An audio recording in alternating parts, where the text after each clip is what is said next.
Hello, welcome back. This is Alexander Sebastian with the Parents for Partners, and today I'm going to tell you a little incident that happened with our family recently that you might come up across in the near future if your children are reaching their teenage years. This is called A Day at the Dentist. And I have a 15-year-old daughter, Lulu, and she has a wonderful group of friends, and I went to watch them play volleyball the other day at school. And after the game, they were all together and talking about their win. I was very happy for them. And I noticed that this lovely group of friends, there were 5 of them plus Sophie. She's the scorekeeper.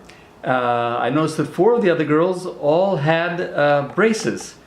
And I hadn't noticed that before, and I hadn't noticed anything that was abnormal about their face or their mouth or their teeth or anything. They all were lovely young ladies, looked fine to me. So the next day, Sophie and I were out, and we were having a drink by the beach here. And I said to Sophie, I asked her why everybody had braces, and she looked at me and she said, "Dad, it's time now."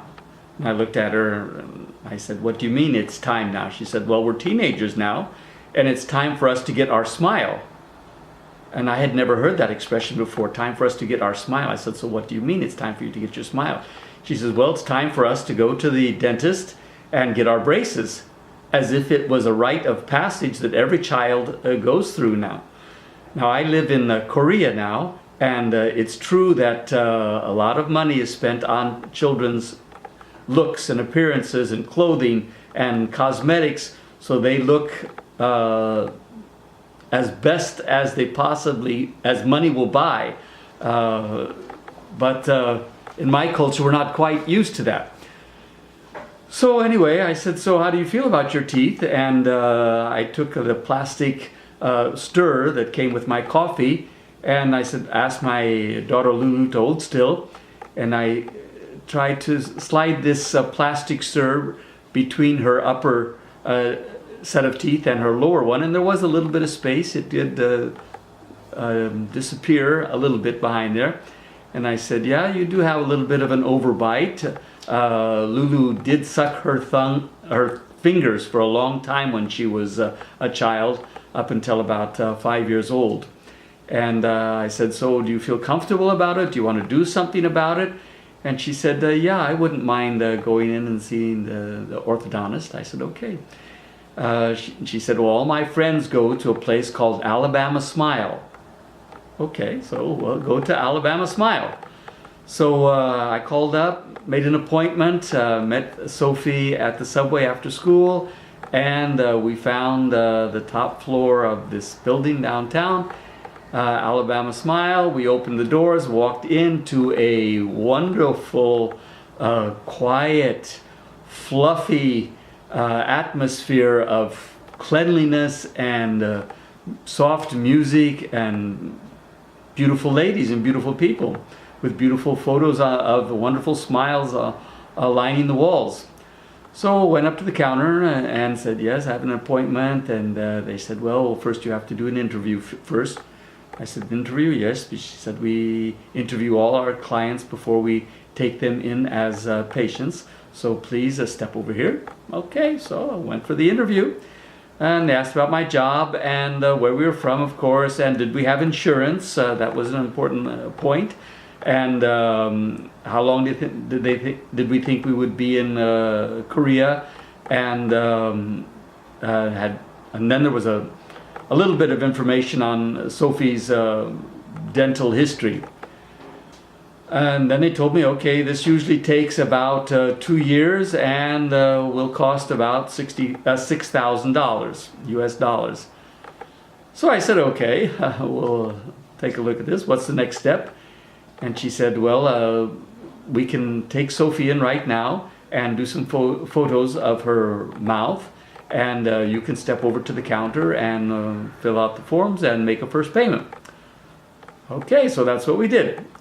By the time I was back at my chair, shaking a little bit, but coffee was brought to me as well as free cookies by some beautiful young ladies. And then Sophie came out, and I finished my coffee, and we walked out. We had another appointment set for 2 weeks later. We went in, and this time we were actually going to see the orthodontist. So we filed into a back room, which was very luxurious. The orthodontist was sitting there behind her desk, and she had a battery of screens on the wall behind her. One of her assistants was at another desk with a computer and keyboard. And the orthodontist welcomed us with a very big smile. And we sat down and started talking about Sophie. And yes, so we were lucky because one of her customers, one of her patients, was going out of town, leaving the city, and she would have time to take us in, starting treatment next week.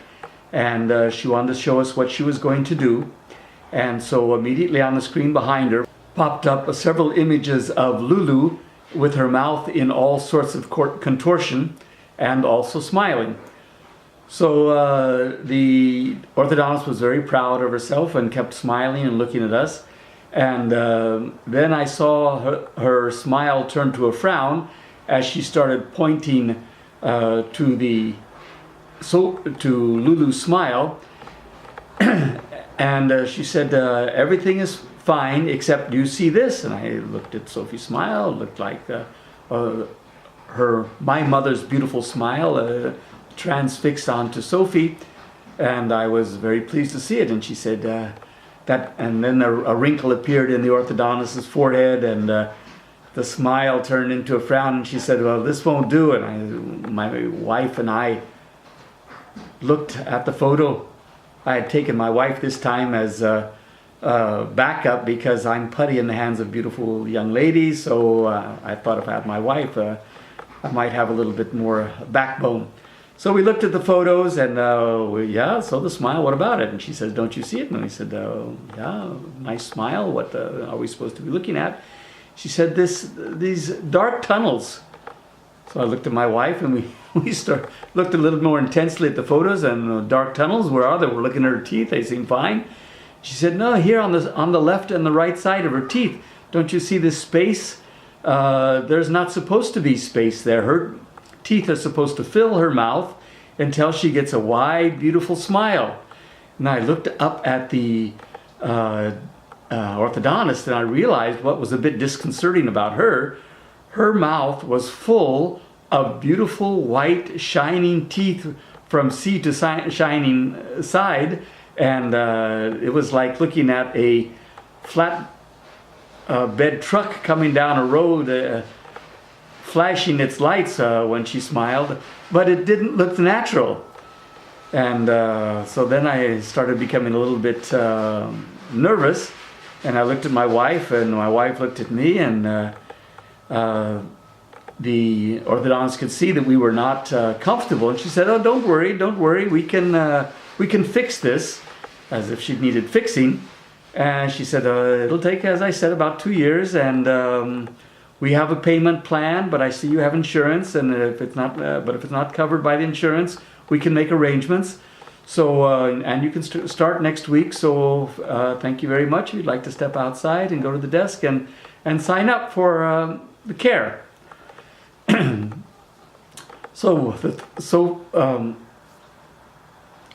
Lulu, her mother, and I, we walked outside and went to the counter, and the lady had all the forms already there, and the payment sheet and credit card forms and everything. And I said, thank you very much.